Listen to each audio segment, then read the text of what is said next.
नमस्कार। जय श्री कृष्ण।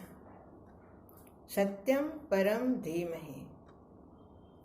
श्रीमद् भगवद गीता एक मार्गदर्शक। दोस्तों, कुछ अपरिहार्य कारणों की वजह से पिछले 2 महीनों में मैं वीडियो नहीं बना सकी और गीता के प्रथम अध्याय का जो श्लोक हम एक या 2 श्लोक जो हम रोज ले रहे थे, वो बीच में उसका खंडन हो गया, जो आगे नहीं बढ़ पाया। आज फिर से उसी श्रृंखला को आगे बढ़ाते हुए और आज का श्लोक हम लेंगे 41वां श्लोक, 41 और 42। दोस्तों, गीता के इस प्रत्येक श्लोक से हमें जो मार्गदर्शन मिल रहा है, या हम जब भी गीता के श्लोक पढ़ते हैं तो उसका गहन अर्थ जब भी हमारे समझ में आता है तो लगता है कि हर शब्द, हर अक्षर कुछ हमें संकेत दे रहा है। बस उस संकेतों को समझना है और उसी के अनुसार अपने जीवन को ढालना है।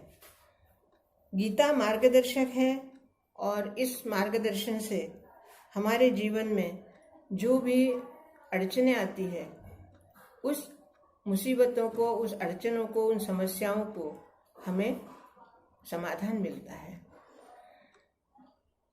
40वें श्लोक तक हमने ये पढ़ा, अर्जुन अपने मन की सारी बातें श्री कृष्ण को बता रहे हैं।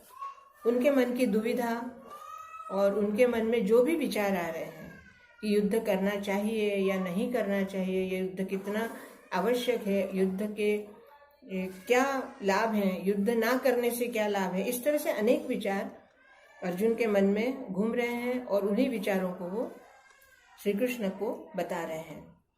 जैसे मैंने कहा पिछले एपिसोड में कि श्री कृष्ण फिलहाल सिर्फ सुन रहे हैं। अभी श्री कृष्ण ने कुछ भी कहना शुरू नहीं किया।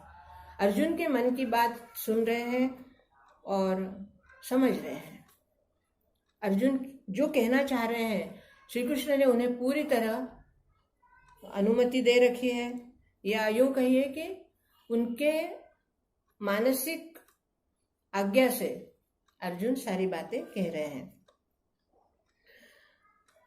अधर्म अभिभवात् कृष्ण प्रदुष्यन्ति कुलस्त्रियः स्त्रीषु दुष्टासु वार्ष्णेय जायते वर्णसंकरः संकरो नरकायैव कुलघ्नानां कुलस्य च पतन्ति पितरो ह्येषां लुप्तपिंडो दकक्रियाः।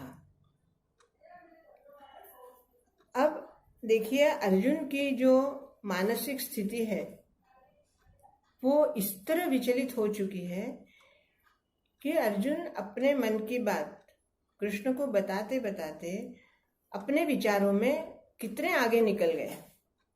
जो बात हो सकता है घटित होगी या हो सकता है घटित नहीं होगी, ऐसी बातों को सोचकर अर्जुन कह रहे हैं कि हे कृष्ण, पाप के अधिक अब सोचिए उनका विचार, कौन सी कल्पना वो कर रहे हैं। उनका यह कि पाप के अधिक बढ़ जाने से कुल की स्त्रियां दूषित हो जाती हैं, और जब कुल की स्त्रियां दूषित हो जाती है तो उन दूषित हो जाने वाली स्त्रियों से जो संतान उत्पन्न होगी वो वर्णसंकर संतान होगी, और वर्णसंकर संतान जो होगी वो कुलघाती होगी।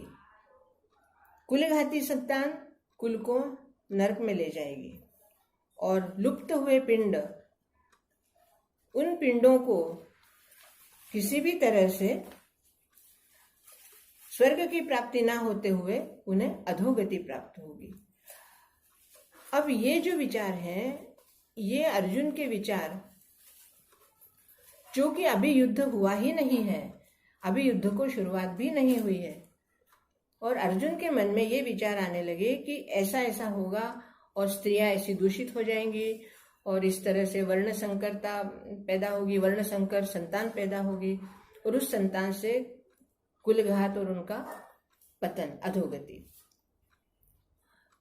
कृष्ण इस समय सिर्फ सुन रहे हैं कि अर्जुन के मन में जो हुई ही नहीं बात, उस बात को लेकर वो कहां से कहां तक पहुंच रहे हैं।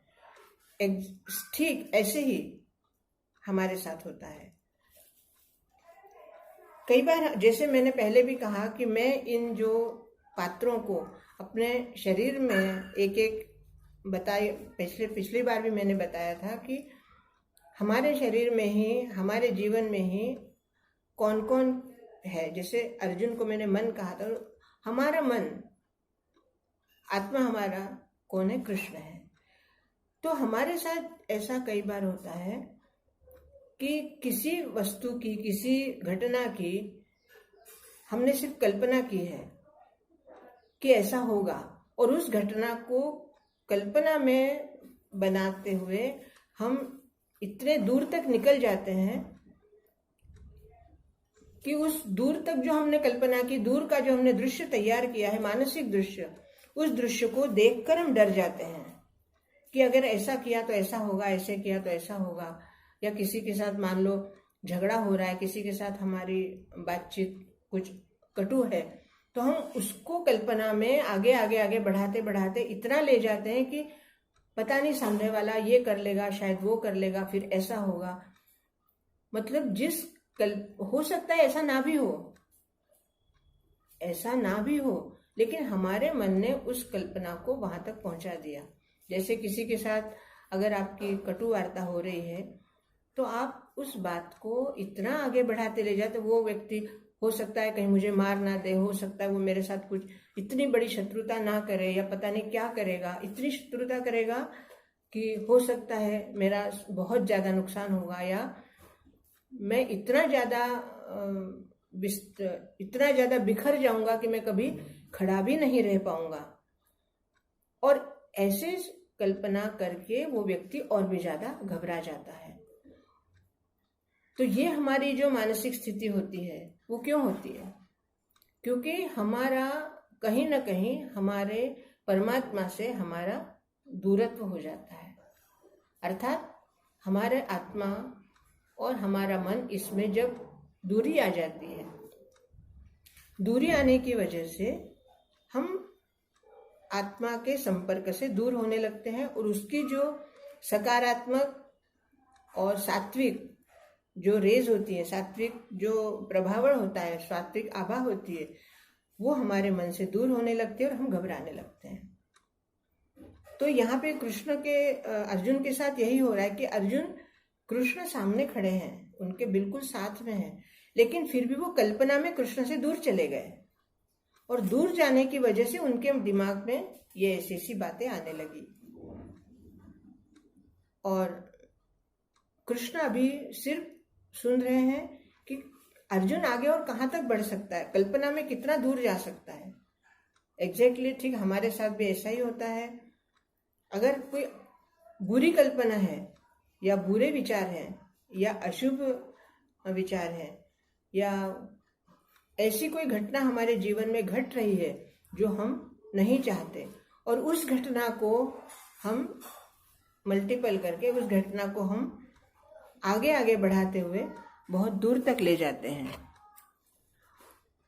और इसी वजह से हमारा मन और भी ज्यादा विचलित होने लगता है, और भी ज्यादा असमंजस में पड़ जाता है। ऐसे में क्या करें? अभी हमारे आगे के श्लोक में वो आएगा कि हमें ऐसे में क्या करना चाहिए, लेकिन ये श्लोक जो है वो हमें क्या संदेश दे रहा है?